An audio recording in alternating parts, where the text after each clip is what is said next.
Yo, what's up guys? So today I want to tell you guys a story about how I betrayed the head portfolio manager of my trade desk and it cost us millions of dollars and I got away with it, and why I did that. I'll start out with a quote that I'll circle back to at the end of this video, which is my favorite quote. It's "You don't know what you don't know," commonly attributed to Donald Rumsfeld. And it sounds stupid on the surface, like something a child would say, but it's actually a pretty profound quote, because we often don't think about that because we only make judgments based on the things we see in front of us. And so I'll circle back to that later. But anyways, it's circa 2010 and I am a new assistant trader in my first trading firm on Wall Street.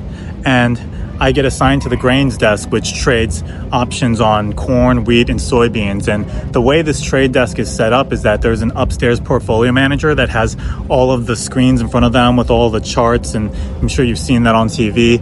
And our head portfolio manager, let's say her name is Kathy, she's this pretty blonde girl, and then she has a pit trader assigned to her. Let's say his name is Rob. He's this like Italian dude that looks like Joe Pesci, and he's very like frenetic and energetic, and he's like Joe Pesci. He's kind of short-tempered and stuff, and he trades in the corn pit. And so the business model is that sometimes there's really big trades that flow through the pit and they have a ton of edge in them. So Rob in the pit would make these trades with the broker, and then he would use his headset. He's got a headset on and Kathy has a headset on upstairs, and he would report it to her immediately, and then she would say, "Oh, nice trade," and then she would scalp out of it using the screens upstairs, because there's like the electronic screens and then there's the pit, and there's our opportunities to arbitrage between them. I get assigned to shadow Rob, and so I'm basically just following him around all day and doing his bitch work. He's actually a pretty cool guy, like when he has breaks, he'll teach me stuff. And Kathy, on the other hand, was like, kind of a bitch, if I'm being honest with you. She just kind of like ruled her kingdom with an iron fist and was just like mean to everyone. And, I really wasn't feeling that. So a couple weeks in, I realized that Rob is basically a drug addict. Like, he's going into the pits like coked up and just making all these crazy trades and and just gambling and lying to Kathy upstairs. And it's actually really interesting. There's a system where there's like drug dealers in the pits, and they hand you this like rolled up Wall Street Journal newspaper, and you pay them as if you're paying for the Wall Street Journal, but then in the rolled up paper is like drugs.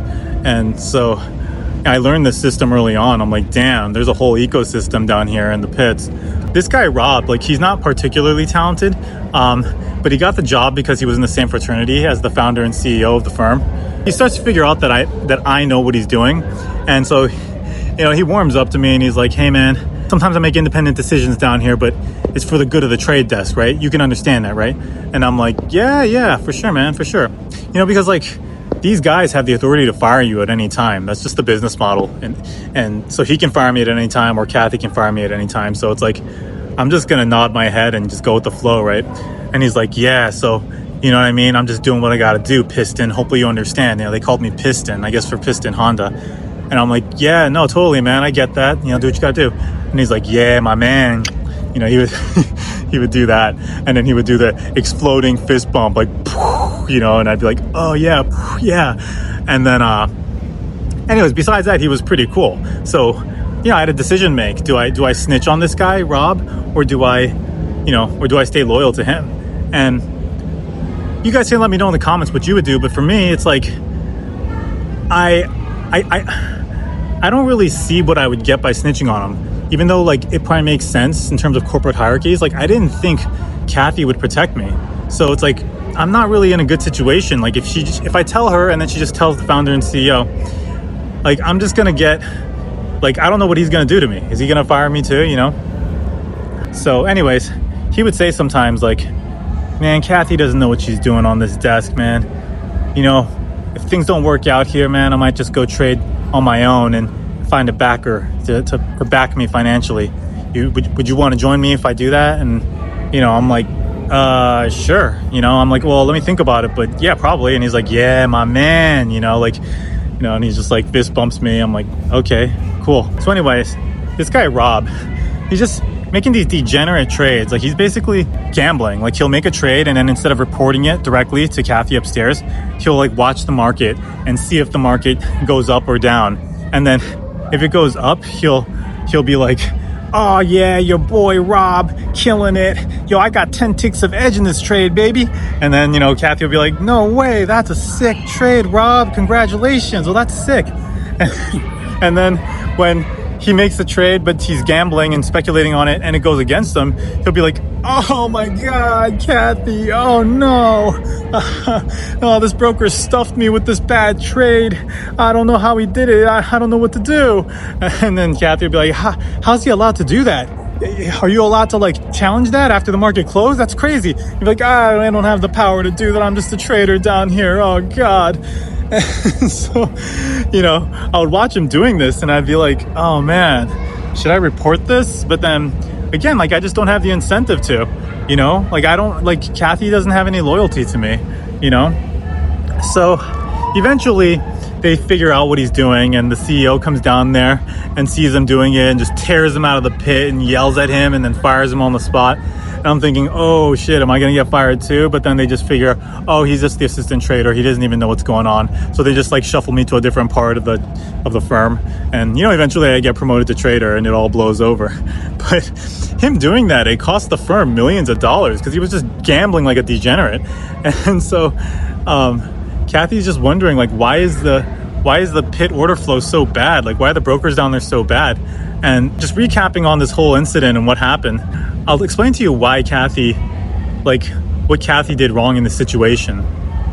You see, when you manage other people, you usually manage with some combination of the carrot and the stick. And I'm sure you guys have seen like a drawing of that, where you try to incentivize the donkey to move forward and you either use a carrot or the stick. So it's like, most people, you're using, I would say the default, if you're a good manager, is like 90% carrot, 10% stick. And the ratio of carrot to stick, it changes per person, right?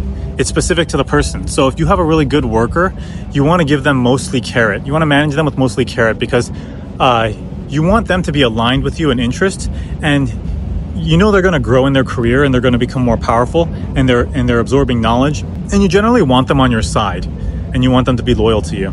And with bad workers who have one foot out the door anyways and are just kind of like dumbasses, you would manage them with the stick because you don't care about whether they can come up with like creative, innovative solutions to your problems because you know that they can't anyways. And so you just want them to do the bare minimum, right? The stick never gets people to go above and beyond. It just gets them to do the bare minimum.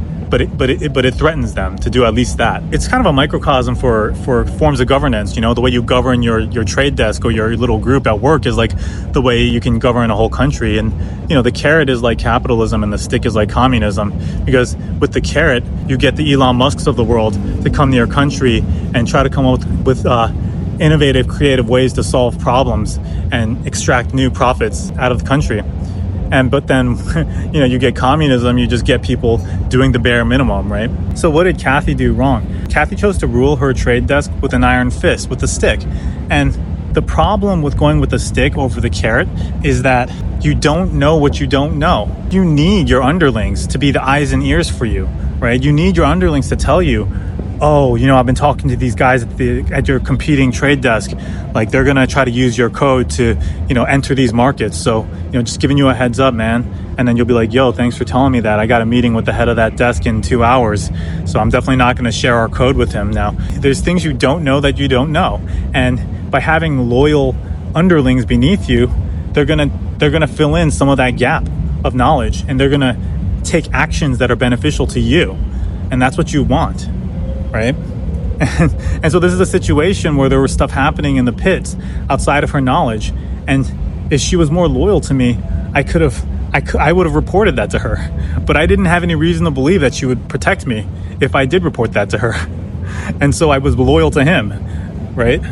So that's just an example of like management, how to manage people. Don't ever rule your kingdom with 100% stick, even though it's easier, right? Because when you ask her, if you ask people, well, why do you rule like that? It's often because it's just easier, right? If you're just busy and you're lazy, you don't want to be thoughtful about things. You don't want to bother to be nice to people, right? Being thoughtful and considerate takes time and it takes energy. You just want to be a jerk and just and just dominate your team. It's penny wise, pound foolish to rule your domain in that way. So it's just a tip for people who end up managing people. And even me, years later, I ended up managing my own desk. And, I'm taking my own advice. I was mostly nice to people.